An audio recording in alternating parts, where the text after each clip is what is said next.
અમદાવાદ શહેરના બોપલ વિસ્તારમાં રહેતા ઇન્ટરનેશનલ ટેનિસ પ્લેયર સામે 21 વર્ષીય યુવતીની ઇમેજ ખરાબ કરવા માટે અને આ યુવતીને સેક્સ વર્કર હોવાનું દર્શાવતા પોસ્ટર ચોંટાડવાના આરોપ લગાવાયો છે અને તેના ઉપર હવે કાયદેસરની કાર્યવાહી થશે।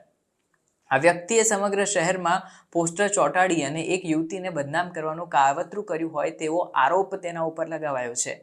આ યુવતીએ મંગળવારે સાયબર ક્રાઇમ પોલીસને ફરિયાદ કરી હતી। તેમાં તેને જણાવ્યું હતું કે હું ઘાટલોડિયા વિસ્તારમાં રહું છું અને BA નો અભ્યાસ કરું છું। આ સમયે તેને આ પોસ્ટર અંગે જાણ કરી અને પછી પોલીસને તપાસ કરવા માટે પણ માહિતી આપી હતી। કહ્યું હતું કે મારા પોસ્ટર ફરી રહ્યા છે, પોસ્ટરમાં મારો ફોટો મોફ કરીને મૂકવામાં આવ્યો છે અને બીજી બાજુ નીચે નંબર છે જેમાં મને દેહ વેપારમાં સંડોવાયેલી હોય તેવું જણાવાયું છે। સાયબર ક્રાઇમ અધિકારીઓના જણાવ્યા અનુસાર 22 વર્ષીય માધવીન કામથે આ કૃત્ય કર્યું હતું। માધવીન અત્યારે ફ્રાન્સમાં એક ટ્રેનિંગ સેશનમાં ભાગ લઈ રહ્યો છે। તેવામાં ટાઈમ્સ ઓફ ઇન્ડિયાના અહેવાલ પ્રમાણે આ યુવકે માર્ચના અંતિમ સપ્તાહથી લઈને એપ્રિલના શરૂઆતી સપ્તાહમાં આ છોકરીના પોસ્ટર SG રોડ ઉપર લગાવ્યા હોવાનો આરોપ લગાવાઈ રહ્યો છે। આ યુવતીએ ફરિયાદ કરી જેમાં તેને જણાવ્યું હતું કે 1 એપ્રિલના દિવસે તેને ફોન આવ્યો હતો। એ વ્યક્તિ ખરાબ માંગણીઓ કરવા લાગ્યો અને અચાનક આ યુવતીને ફોન ઉપર અભદ્ર ટિપ્પણી કરીને દેહ વેપારમાં તે સંડોવાયેલી છે એમ કહેવા લાગ્યો હતો। યુવતી બે ગણી સ્તબ્ધ થઈ ગઈ। તેને થયું કે કોઈ પ્રેન્ક કોલ કરી રહ્યું છે એટલે તેને કોઈ ભાવ ના આપ્યો।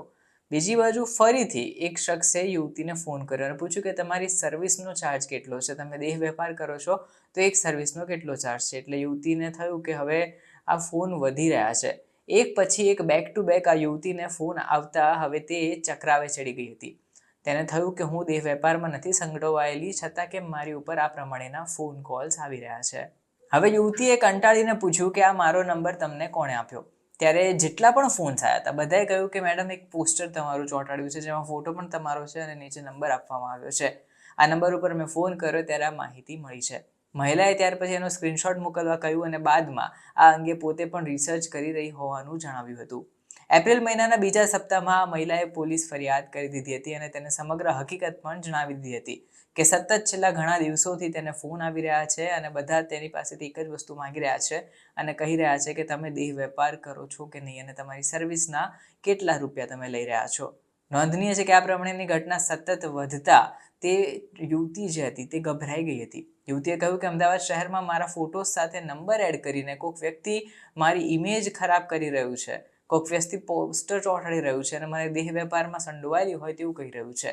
સાયબર ક્રાઇમ પોલીસે આ અંગે ઝડપથી કાર્યવાહી શરૂ કરી હતી જેમાં બાતમીના આધારે કેટલાક વિસ્તારમાં CCTV ફૂટેજ પણ ચેક કરાયા હતા। આ ફૂટેજ ચેક કરાયા તેમાં સામે આવ્યું કે કામથ જે છે તેને આ પોસ્ટરો ચોંટાડ્યા છે। હવે સાયબર ક્રાઇમની ટીમે એક લુકઆઉટ નોટિસ પણ કામથને મોકલી દીધી છે।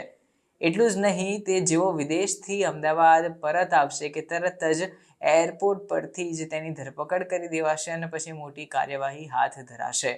નોંધનીય છે કે આ અંગે ગુજરાત ટેનિસ એસોસિએશનના સૂત્રએ કહ્યું છે કે આ એક ખેલાડીની પ્રાઇવેટ મેટર છે। અમે કાયદા વ્યવસ્થાને જે પ્રમાણે કામ કરી રહી છે તે પ્રમાણે કાયદો વ્યવસ્થા જે કહેશે એમ સહયોગ આપીશું। આની સાથે સાયબર ક્રાઇમ પોલીસે કામથ સાથે જાતીય સતામણી, પ્રતિષ્ઠાને નુકસાન પહોંચાડવાના હેતુસર કામ કરવું અને IPCની કલમો હેઠળ યુવતીની છબી ખરાબ કરી તેનું અપમાન કરવાના ઈરાદા સાથે કામ કરવા બદલ ગુનો નોંધ્યો છે।